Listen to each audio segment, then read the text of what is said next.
amigos, amigas? Buenas noches, qué gusto contar con el favor de su atención y estamos invitándole a que se quede durante este programa porque va a estar muy interesante.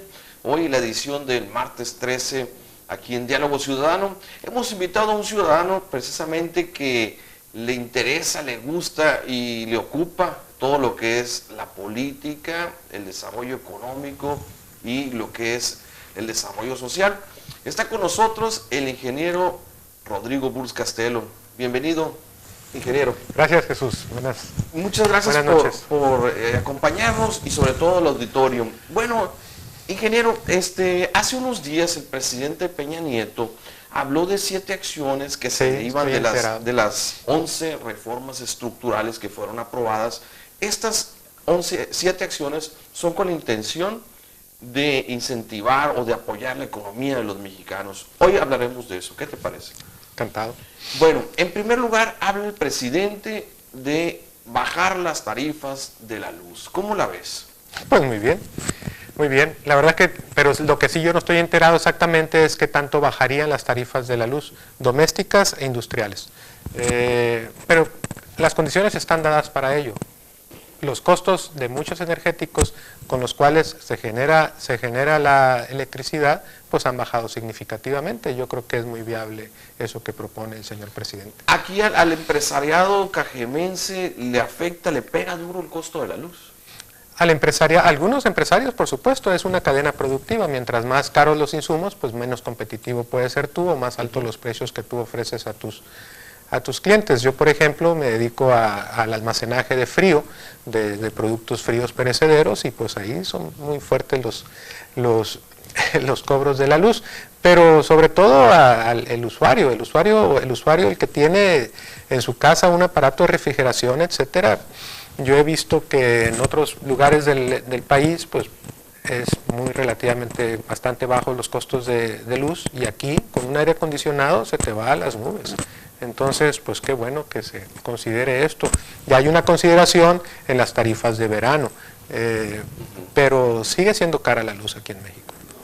Muy bien, y otra de las propuestas es que no habrá gasolinazos o más incrementos, los incrementos que se han venido dando mensuales en el combustible. Así es, y fíjate que la otra vez me estaba comentando alguien que no creía que esos gasolinazos no se siguieran dando. La verdad es que las condiciones sí están dadas para que no sigan los gasolinazos. Pues tú nomás te puedes dar cuenta, por ejemplo, en los Estados Unidos, el galón de gasolina de $4 ahorita anda a $2. Sin embargo, ha habido una devaluación por el fortalecimiento del dólar ante todas las divisas en el mundo, de más o menos el 15% el peso se ha devaluado con respecto a ello. Pero definitivamente existen las condiciones para que no se den estos gasolinazos y que podamos ser más competitivos. En realidad, mucha de esa gasolina se importa. La gran mayoría de la gasolina que consumimos los mexicanos se importa, ¿verdad? Entonces, sí, no va a haber más gasolinazos. También hay otro factor importante. La caída en los precios del petróleo a nivel mundial de $100 a $35 que andan en este día es significativo, representa una caída de $175 millones de ingresos diarios a petróleos mexicanos. Entonces el gobierno federal pues sí necesita ajustarse el cinturón, pero también el gobierno estatales, municipales, etcétera, se tiene que volver a manejar las cosas con cuidado de los centavos, con austeridad, con honestidad sobre todo, y que realmente podamos ser nosotros un país competitivo. Las condiciones están dadas, incluso las proyecciones de economistas serios se dice que vamos a crecer en nuestro país entre el 3,5% y el 4% durante este año. Yo creo que principalmente el segundo, tercero y cuarto trimestre del año yo creo que vamos a tener un mayor dinamismo. ¿De qué crecimiento hablas, perdón? Entre el 3,5% y el 4%. Lo que pasa es que los Estados Unidos está creciendo de una manera significativa, aproximadamente el 3% se estima que vaya a crecer este año, y eso jala mucho del dinamismo de los Estados Unidos también a la economía mexicana. Estamos estamos muy entrelazados y exportamos muchos productos a los Estados Unidos. Eso yo creo que puede venir a beneficiar a muchos sectores de la economía mexicana. Obviamente nunca es la cosa muy pareja, digamos. Para todos. Y en este caso hablan de combustible, pero en el aspecto del gas, ¿qué has oído tú del gas para la industria en Sonora, en Cajeme? El gas, fíjate, el gas llegó en sus precios picos, se me da 10, 12 dólares el millar de BTUs. Ahorita anda como a 2 dólares. Estados Unidos tiene una sobreproducción muy importante de gas natural. De ahí se deriva que se está construyendo aquí pasando por Sonora, incluso va a llegar a Sinaloa y no sé a dónde más, un gasoducto. Ese gasoducto de gas natural, si nos logramos aquí en Ciudad Obregón a interconectar, y las industrias, las empresas se pueden interconectar, pues va a venir a representar una ventaja en el insumo gas. Oye, las empresas grandes, ¿no? Por ejemplo, la Gamesa, por ejemplo, la Maseca, algunas otras empresas que son altas consumidores de este insumo. De gas. Y por ejemplo, otra de las iniciativas o acciones es ya no pagar la cervecería. Ya no pagar más la larga distancia en el país. ¿En realidad tú crees que esto fortalezca de alguna manera la economía nacional? Definitivamente. ¿Por qué? Pues son 20,000 millones de pesos que los mexicanos nos estamos ahorrando producto de esta modificación de la ley de telecomunicaciones. El monopolio de la telefonía realmente ha venido, se planteó en esta nueva ley de que tiene que ofrecer tarifas más bajas y así está sucediendo. Este es un gran logro, de la Presidencia de la República para poder abaratar la comunicación entre tú y yo, vecinos, etcétera, y para las empresas y para los particulares. Esperemos ver también bajas en los consumos de los teléfonos celulares, internet, etcétera, porque la comunicación es clave para la competitividad de un país. Oye, y tú como empresario, sí las tarifas del teléfono sí eran significativas, así al grado de plantearlo como una forma para incentivar la economía. En los gastos administrativos, sí. En el componente del costo, pues no tanto. Depende a qué te dediques. Pero siempre, sí, eso es un ahorro interesante. Y para el consumidor, para nosotros que nos comunicamos, etcétera, es también más importante. Para el doméstico, dices, en el caso doméstico. Para el usuario común, así es. Oye, también hay otra de las acciones que también ha sido un poco polémica, ha sido el caso de regalar 10 millones de televisiones digitales para cambiarlas por las análogas. Si quieres, después del corte hablamos de este tema. 10 millones de televisiones digitales para cambiarlas por las análogas para incentivar la economía del pueblo de México. Vamos a regresar con más Diálogo Ciudadano. No le cambie, venimos muy rápido.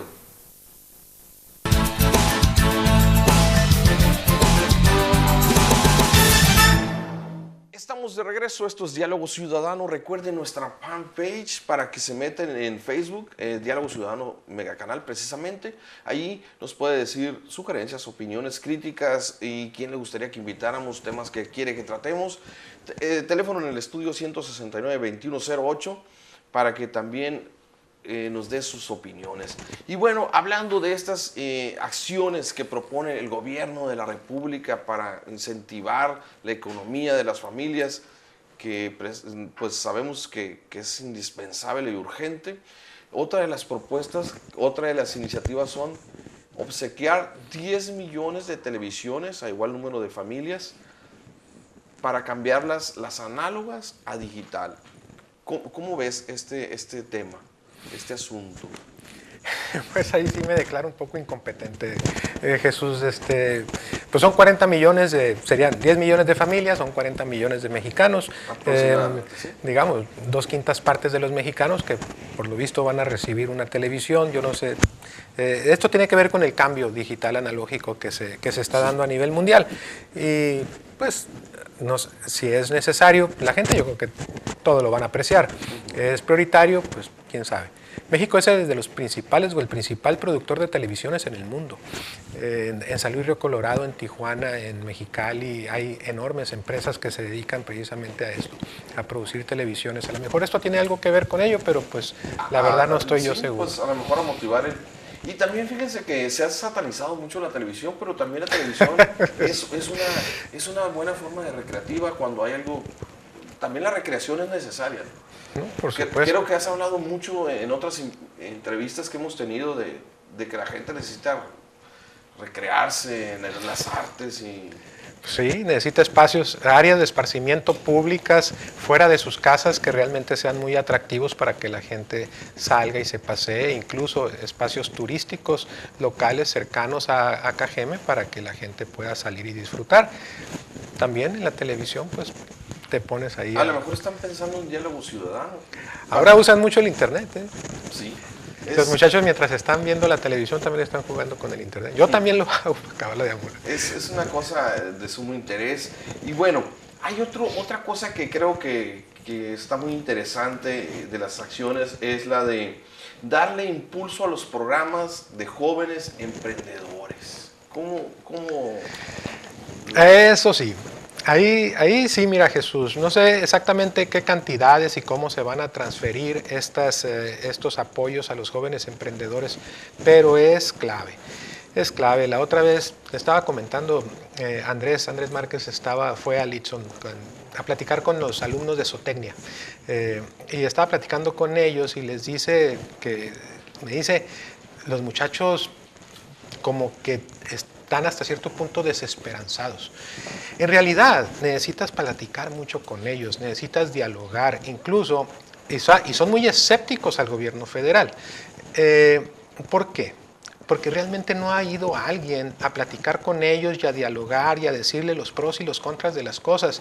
Y aunque les recriminen, los legisladores, que a fin de cuentas fueron los que aprobaron estas leyes, deben de ir y en un lenguaje coloquial, entendible, claro, práctico, le tienen que decir a los estudiantes en las universidades, en las preparatorias, pero también a la gente del pueblo, explicarles de qué manera las cosas les van a beneficiar o qué perjuicio les puede representar.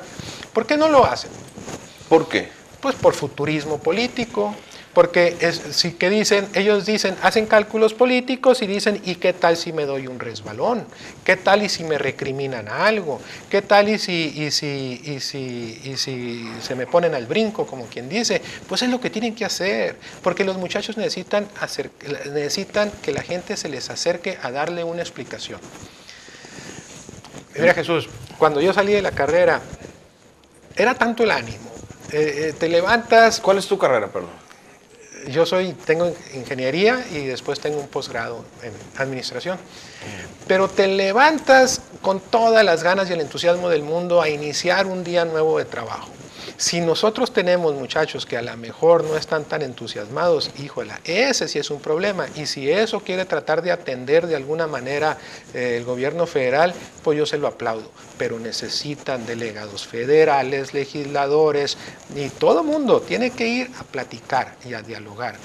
Y a debatir incluso. Pero jugársela, o sea, ¿tú crees que les da miedo a los mismos delegados o diputados que aprobaron estas reformas? No le entran, o sea, ellos hacen cálculos políticos. Ellos dicen, mira, ¿sabes qué? Pues en ambientes controlados, pues sí. Pero ¿cuándo los has visto en televisión abierta, por ejemplo? ¿Cuándo los has visto dialogando realmente, debatiendo y que verdaderamente... Nunca. Pues no. Nunca. Y tienen una responsabilidad, digo, sobre todo los que tienen coincidencia con el partido que gobernante de la presidencia de la República, ¿no? Pero también todos los que aprobaron. En el pacto pues estuvieron prácticamente los... Pero sobre todo el compromiso los tienen los emanados del Partido Revolucionario Institucional, ¿no? Entonces, ¿tú crees que teman a ese...? Pues no sé si teman o no teman. Yo creo que ponen como prioridad su conveniencia política más allá de explicarle a la gente. Y yo creo que el país, el presidente necesita aliados. A ver, ¿cómo está? ¿Qué quieres decir con aliados? ¿De qué tipo? ¿Quiénes? ¿Cuándo? ¿Cómo? Pues te das cuenta, por ejemplo, que en el Internet una frase mal puesta, fuera de contexto, en un momento dado, pues te da caminito para que todo el mundo se vaya encima. Y la verdad de las cosas es de que nosotros tenemos que respetar a la institución presidencial, al país. Muchos los críticos, y yo soy muy crítico, pero realmente son proponentes muchos de ellos del caos, de un paso al vacío. Yo estoy de acuerdo, tenemos que criticar, cuestionar, etcétera, pero también tenemos que hacer algo. Proponer. No solamente proponer, actuar. Acción. Así. Por eso se llaman acciones, 7 acciones destacadas. Otro de las acciones propuestas es acelerar la construcción de viviendas dignas. La construcción viene a incentivar la economía. Mucho. Cuéntanos, tú eres experto en esto. Pues no soy experto, pero tengo un negocio de construcción de vivienda. El consumidor final, el derechohabiente adquiere con un subsidio de 65,000 pesos aproximadamente para la adquisición de su primera casa. Eso es algo que se ha impulsado mucho en esta actual administración. 12,000 millones de pesos se dedican a este tipo de subsidios. También hay mucha gente que dice, ¿para qué construyen más si mira cuánta casa abandonada hay en todas las colonias? Y ese es un tema. Ese es un tema que se tiene que atender. Se tiene que atender también a nivel municipal, porque resta mucha el valor de la gente que vive en esas colonias populares. Y propicia el vandalismo también. Bueno, ¿y tú tienes alguna idea como para aquí en el municipio? Sí. Bueno, ahorita que regresemos, nos platicas sobre este tema, aunque es paralelo a este asunto de las casas dignas que propone la Presidencia de la República, pero las casas abandonadas ha sido un tema que nos han estado comentando mucho a esta televisora. Claro que sí. Ya regresamos, esto es Diálogo Ciudadano, no le cambie, ya tenemos más información.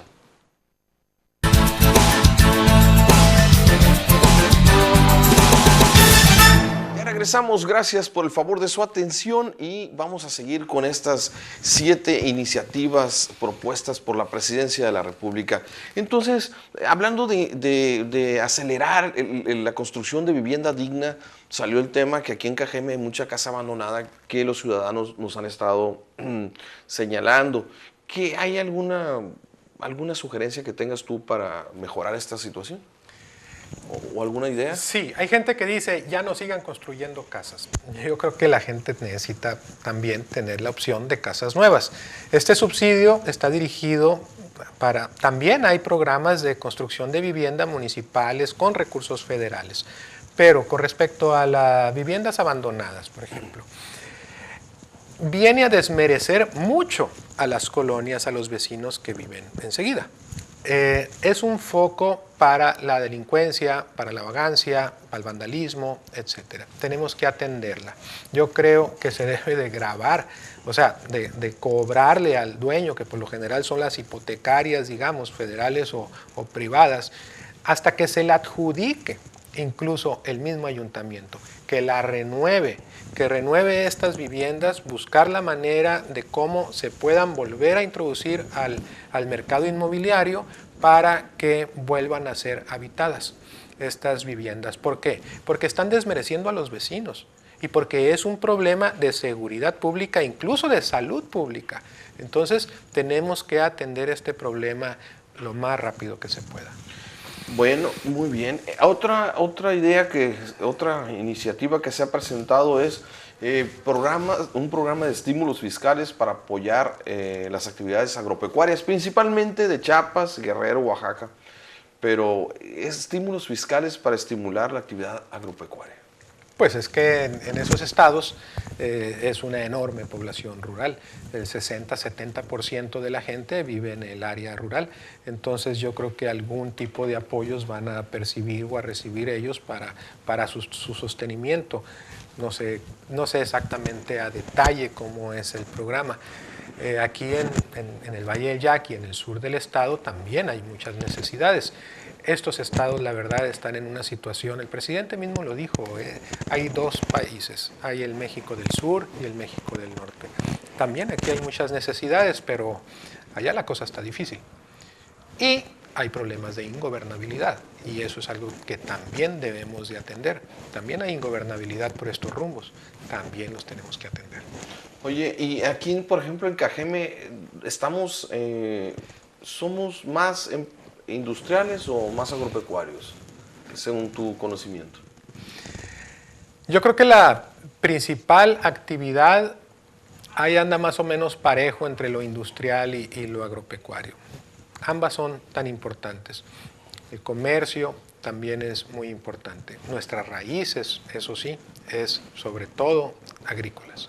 Agrícolas y ganaderas. Muchos venimos precisamente de esas actividades, aunque nos dediquemos ahora a otras cosas. Oye, por lo visto te gusta mucho el tema de economía. Pues sí, sí me gusta. Di clases de macroeconomía saliendo allá de mi maestría. Estuve un tiempo como maestro y paralelamente trabajando en mis negocios. Ah, qué bien. ¿Y qué tal esa experiencia como maestro? Es muy bonita, es Sí. muy bonito dar clases, la verdad. Bueno, aquí para finalizar el mensaje del presidente, dijo que tiene el firme compromiso de combatir la corrupción y la impunidad.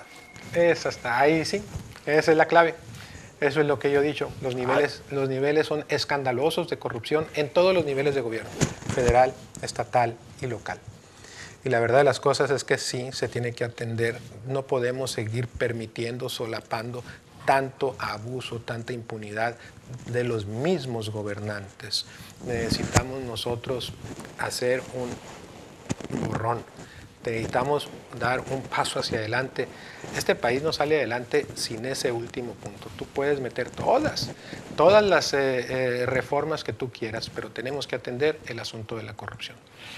Y en el tema bueno, por ejemplo, para el gobierno de la República es muy delicado hablar de corrupción e impunidad cuando hemos estado viendo tantos casos a nivel federal y, como dices, estatal y municipal. Mira, Jesús, nadie está exento. Ajá. Nadie está exento. Yo una vez, ¿te acuerdas? En aquella carta que hice, dije yo, no se trata de tirar la primera piedra, se trata de dar el primer paso. Nosotros yo creo que tenemos que participar, tenemos que actuar, tenemos que realmente, y sí, o sea, te puedes dedicar a criticar toda la vida si tú quieres, pero tenemos que hacer algo. Y entonces, en la cuestión esta del modelo de gobierno, lo que yo digo es precisamente, vamos bajando el gobierno y vamos haciéndolo interactuar con la sociedad, con la gente. Es clave, porque si nosotros queremos reconstruir, unificar este país, ¿sabes dónde empieza eso? En tu calle, en tu colonia, en tu comunidad, en tu ciudad. En tu casa también. Bueno, tu casa sí también. Pero necesitamos recuperar el sentido de la comunidad. Eso es ser, para mí, un buen mexicano. O sea, tenemos nosotros que participar y tenemos también, por supuesto, que exigir cuentas. Exigirle cuentas a los gobernantes, que se pongan a trabajar. A trabajar. Muy bien. Entonces, pero sí, no sé si te acuerdas de aquella frase que decía la corrupción somos todos, ¿no? Pues porque muchas veces señalamos a las autoridades cuando también nosotros ejercemos actos de corrupción y la cosa es dar el paso, como dices. Hay que ver quién propicia también esa corrupción. Lo que propicia mucho es la impunidad. Pero la verdad de las cosas, se necesita practicar con el ejemplo. Necesitas lo que yo siempre te he dicho. Y lo que dice el presidente, pues qué bueno, porque lo que yo decía es como las escaleras, barrer de arriba para abajo.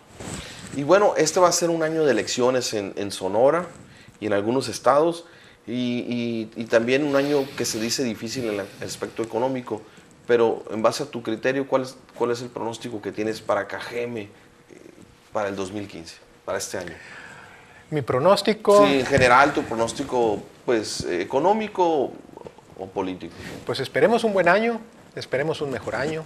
El año pasado no fue de los mejores, el crecimiento fue como de 2,5% a nivel nacional. No tenemos datos locales, pero hay una caída del empleo aquí en Cajeme. Necesitamos recuperar ese empleo, pero necesitamos recuperar primero las condiciones y recuperar la confianza en esos muchachos, en la gente. Necesitamos insertar el ánimo en la gente para que invierta. para que inviertan los de afuera, pero también los que estamos nosotros aquí adentro. Entonces, verdaderamente que le demos un impulso a Cajeme, que verdaderamente nosotros podamos trabajar con ánimo y con entusiasmo para que las cosas mejoren y que los gobiernos generen las condiciones, por ejemplo, la cuestión de la inseguridad, que se generen las condiciones para que sea más atractiva la inversión y que la gente recupere la confianza. ¿Tú crees que en las elecciones vaya a salir la gente a votar? Pues espero que sí. Espero que salgan a votar. Fíjate nomás, únicamente la mitad de la gente vota. El que gana en una carrera prácticamente de 2, en la alcaldía pasada, ganó con 3 de cada 10 votos. Entonces, en realidad, la gente necesita expresar esa inconformidad votando, no dejando de votar. Pero pues es una decisión de cada quien. El chiste es que alguien venga y los entusiasme. Y los convenza. Y que convenza. Y no está muy fácil convencer ahorita. Ya lo creo. Definitivo. Ingeniero, muchas gracias. Gracias por acudir a Diálogo Ciudadano. Y ya nos vamos. Lo invitamos a que se quede aquí en Megacanal. Vienen las noticias a continuación con Lupito Humildad. Les deseo una noche extraordinaria y los invito para nuestro próximo programa el próximo jueves 7:30. Repeticiones son los miércoles y viernes a la 1 de la tarde. Que estén muy bien. Buenas noches a todos. Gracias.